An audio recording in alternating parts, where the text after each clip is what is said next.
Grieving families are frustrated. Their loved ones were killed in a crash on the Courtney Campbell in 2022.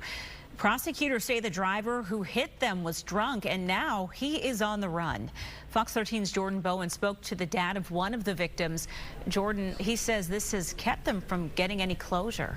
Yeah, Haley, it really has. George Negretti has been waiting more than 3 years to see the driver accused of hitting and killing his son and his son's friend stand trial.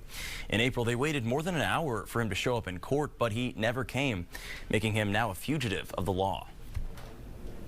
Ricky was just a jovial person. He was always happy. He always found a silver lining in any clouds. He could always brighten up your day. The families of 44-year-old Ricky Gongora and his friend Chris Caroli are still waiting for justice for their loved ones. It was 3 years in April, and you know, it still feels surreal. It still feels like a dream. In April 2022, both men were on the Courtney Campbell Causeway when Tampa police say 36-year-old Joshua Roloffs rear-ended their car. Officers say Roloffs was drunk and going more than 100 miles per hour when he slammed into them, killing both men. In April, he was set to stand trial on charges of vehicular homicide and DUI manslaughter. It appears that no one has had contact with him. He is not present. Roloffs never showed up to court. The judge revoked his bond and issued a warrant for his arrest.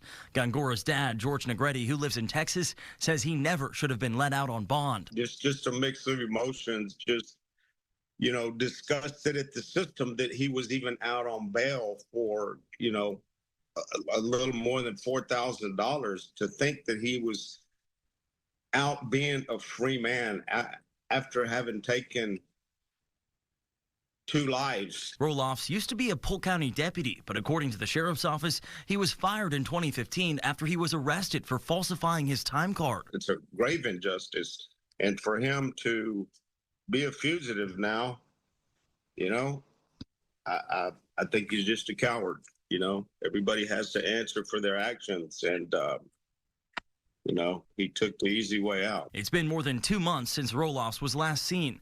Until he is taken into custody, the case is at a standstill, leaving the families without the closure they had hoped for. Turn yourself in. Be a man. You committed a crime, a grave injustice, and you should have the answer for this. And once again, Roloffs is facing 2 counts of vehicular homicide and 2 counts of DUI manslaughter. When he is captured, he will likely, though, be facing a lot more charges. Haley. Jordan Bowen reporting tonight. Jordan, thank you.